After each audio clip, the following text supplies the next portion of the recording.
කොහොමද ඔයාලට මන් තීරණය කරා ඔයාලට මිරිස් වගාව සම්බන්ධයෙන් දැනගන්න අවශ්‍ය සියලුම කරුණු මේ වගේ වීඩියෝක් විදියට අරගෙන එන්න. ඒ පළවෙනි වීඩියෝ එක විදියට මිරිස් වගාවට යොදන මතුපිට පොහොර කොහොමද මොන දවස්වලට යොදන්න ඕන මොනවද යොදන්න ඕන කියලා සාමාන්‍යයෙන් මම වාර 6ක් පමණ මේ MICH හයිබ්‍රිඩ් 1 කියන මිරිස් වගාව කරලා තියෙනවා.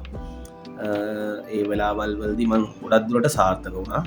සාමාන්‍ය මගේ ආයෝජන මුදල වගේ අඩුම 4 ගුණයක්වත් මම වගාව අවසන් වෙද්දී මුදල් විදියට ලබාගෙන තියෙනවා. ඉතින් ඒ අත්දැකීම් එක්ක කොහොමද ඒ පොහොර මුර යොදන්නේ කියලා මම මේ වීඩියෝ එකෙන් අරගෙන එන්න කැමතියි. ඉදිරියේදී කෘමිනාශක කොහොමද කාලසටහනක් විදියට කරගෙන යන්නේ ඒ වීඩියෝ මම ඔයාලත් එක්ක බෙදා ගන්න කැමතියි. ඉතින් අපි බලමු පළවෙනි වීඩියෝ එක විදියට අද මතුපිට යොදන පොහොර මුර කොහොමද මොන වගේ කාලෙකින්ද යොදන්නේ මොනවද යොදන්නේ කියලා. ඉතින් ඔයාලා මාව Facebook එකකින් එකතු වෙනවා නම් මගේ page එක කොරටුව මාව follow කරලා like කරලා එකතු වෙන්න කියලා ආරාධනා කරනවා. ඒ වගේම ඔයාලා මගේ කොරටුව YouTube channel එකෙන් නම් මේ වීඩියෝ එක බලන්නේ මාව subscribe කරලා bell notification එක on කරලා තියාගන්න. ඒ වගේ මේ වීඩියෝ සීරීස් එකක් විදිහට ඔයාලට දිගටම මිරිස් වගාව සම්බන්ධ සියලු දෙයක්ම ඔයාලට දැනගන්න පුළුවන්. එහෙනම් අපි යමු මේ වීඩියෝ එකට. හොඳයි, මුලින්ම තවානේ තියෙන පැල අපි පොළවේ ඉඳ ගන්න කලින් දවස් 10කට පමණ කලින් වලවල් සකස් කරගෙන අඩි දෙකෙන් දෙකට පරතරය තියලා ඒවට හොඳින් දිරා ගිය කුල් පොහොර හෝ ගොම පොහොර සමග කර 10ක් එකතු කරගෙන වල පුරව ගන්න. ඊට පස්සේ පැල සිටුවීමට දින 3කට පමණ කලින් TSP එහෙම නැත්නම් මඩ පොහොර වලවල් වලට එකතු කරන් සාමාන්‍යයෙන් ග්‍රෑම් 15ක් පමණ එක වලකට යොදන්න. එහෙම සකස් කරගෙන දවස් 28ක් පහුණු අවම දවස් 28ක්වත් පහුණු දවස් 35කට නොවැඩි නිරෝගී MICH මිරිස් පැල අපිට බිම ඉඳ ගන්න පුළුවන්. ඊට පස්සේ අපි පළවන පොහොර මුරේ යොදන්නේ සති 2කින් දවස් 14කින් අපිට ඒකට යොදා ගන්න පුළුවන් නිල් කැට කොටස් 3කට යාරමිලා කම්ප්ලෙක්ස් කොටස් 1ක්. ඒ කියන්නේ නිල් කැට කිලෝ 3ක් ගන්නව නම් යාරමිලා කම්ප්ලෙක්ස් එකෙන් කිලෝ 1ක් ගන්න. ඒක හොඳින් කවලම් කරලා අපිට වලවල් වලට ග්‍රෑම් 10ක පමණ ප්‍රමාණයක් යොදන්න පුළුවන්. එහෙමත් නැත්තං මං කරපු පහුගිය වගාවල් වලදී යොදපු තව ක්‍රමයක් තියෙනවා. නිල් කැට යොදාගන්න නැතුව කවලම් මිරිස් පොහොර තියෙනවා, එළවලු පොහොර. සාමාන්‍යයෙන් නයිට්‍රජන් ප්‍රතිශතය 15 නොයික්මූ අනුපාතයක් තියෙන කවලම් පොහොර එකක් යොදා ගන්න බබස් සමාගමේ හොඳ එළවලු පොහොර එකක් තියෙනවා. ඒ එළවලු පොහොර කොටස් 3කට යාරමිලා කම්ප්ලෙක්ස් කොටස් 1ක් අපිට මේකට යොදා ගන්නත් පුළුවන්. ඒත් ග්‍රෑම් 10ක් පමණ එක වලකට යොදා ගන්න. හොඳයි, අපි පැල සිටුවා දින 30කට පසුව තමයි අපි දෙවන මතුපිට පොහොර මුරේ යොදන්නේ. අපිට ඒ සඳහා යොදා ගන්න පුළුවන් අපේ පළවෙන පොහොර මුරය වගේම තමයි නිල් කැට කොටස් 3කට යාරමිලා කම්ප්ලෙක්ස් කොටස් 1ක්. එහෙමත් නැත්නම් මම කලින් කියපු වගේ මිරිස් කවලම් පොහොර එළවලු පොහොර කොටස් 3කට යාරමිලා කම්ප්ලෙක්ස් කොටස් 1ක්. ඔය කියන ක්‍රම දෙකෙන් ඕන විදිහකට ඔයාලට යොදා ගන්න පුළුවන්. ඒ ක්‍රම දෙකම සාර්ථකයි ගොඩක් දුරට.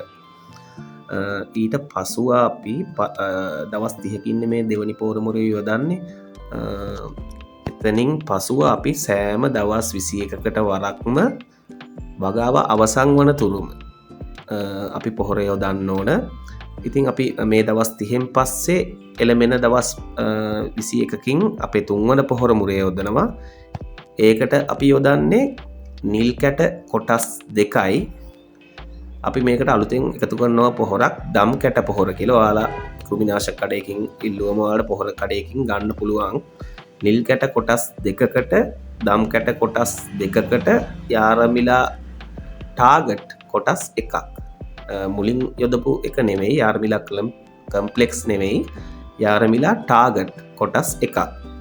මම ආයෙත් කියන්නම්, නිල් කැට කොටස් 2කට දම් කැට කොටස් 2කට යාරමිලා ටාගට් කොටස් 1ක්. එහෙමත් නැත්නම් මිරිස් කවලම් පොහොර කොටස් 3කට යාරමිලා ටාගට් කොටස් 1ක්. නැවත අපේ හතරවන පොහොර මුරේ යොදනවා අපි දවස් 21කින්. ඒ පොහොර මුරේදී නිල් කැට කොටස් 1කට දම් කැට කොටස් 3කට යාරමිලා ටාගට් කොටස් 1ක්. එහෙමත් නැත්නම් මිරිස් පොහොර මිරිස් කවලන් එළවලු පොහොරකින් කොටස් 4කට යාරමිලා ටාගට් කොටස් 1ක්. නැවත දවස් 21කින් අපේ පස්වන පොහොර මුරය යොදනවා. එතකොට අපේ වර්ධනාවධිය ගොඩක් දුරට අවසానයි. ඒක නිසා අපි නිල් කැට යොදා ගැනීම නවත්තනවා. අපි යොදන්නේ ඊට පස්සේ දම් කැට කොටස් 4කට යාරමිලා ටාගට් කොටස් 1ක්. දම් කැට කොටස් 4කට යාරමිලා ටාගට් කොටස් 1ක්. එහෙමත් නැත්නම් මිරිස් කවලම් පොහොර කොටස් 4කට යාරමිලා ටාගට් කොටස් 1ක්. අපිට මේකට යොදා ගන්න පුළුවන් අවශ්‍ය නම් රතු කුඩු තව කොටස් 1ක්. ඒ කියන්නේ MOP කියන්නේ අපි මියුරේට් ඔෆ් පොටෑෂ් රතු කුඩු කොටස් 1ක් එකතු කර ගන්න පුළුවන්. අපිට සාමාන්‍යයෙන් මාස 2කින් පමණ අස්වැන්න ලබා ගන්න පුළුවන් පළවෙනි අස්වැන්න. එතන සිට සාමාන්‍යයෙන් වගාවට මාස 7ක් හෝ 8ක් වනතුරුම අපිට අස්වැන්න ලබා ගන්න පුළුවන්. ඔයාලට මම කියපු විදිහට අන්තිමට අපි පස්වන පොහොර මුරේදී යොදපු දම් කැට කොටස් 4කට යාරමිලා ටාගට් 1ක්. එහෙමත් නැත්නම් මිරිස් පොහොර කොටස් 4කට යාරමිලා ටාගට් කොටස් 1ක් සහ රතු කුඩු කොටස් 1ක්. ඒ විදිහට ඔයාලට දවස් 21න් 21ට යොදාගෙන යන්න පුළුවන්. ඒ වගේම කැල්සියම් ඌනතාවයක් ඇති වුණොත් ඒකටත් හොඳයි. ඒ වගේම කරල් ගොඩ ලොකුවට පිරිච්ච ගතියක් එනවා. අපි කැල්සියම් අඩංගු පොහොර එකක් යොදා ගත්තොත් යාර ටෙරා කියලා අපිට තියෙන පොහොර එකක් කැල්සිනේට් කියලා තියෙනවා. ඔයාලා බලලා කෘමිනාශක පොහොර කඩේකින් ඉල්ල ගන්න පුළුවන්. සාමාන්‍යයෙන් අවශ්‍ය වුවොත් එයිනුත් කොටස් එකක් පස්වන පොහොර මුරෙන් පසුව ඔයාලට එකතු කරගන්න පුළුවන්.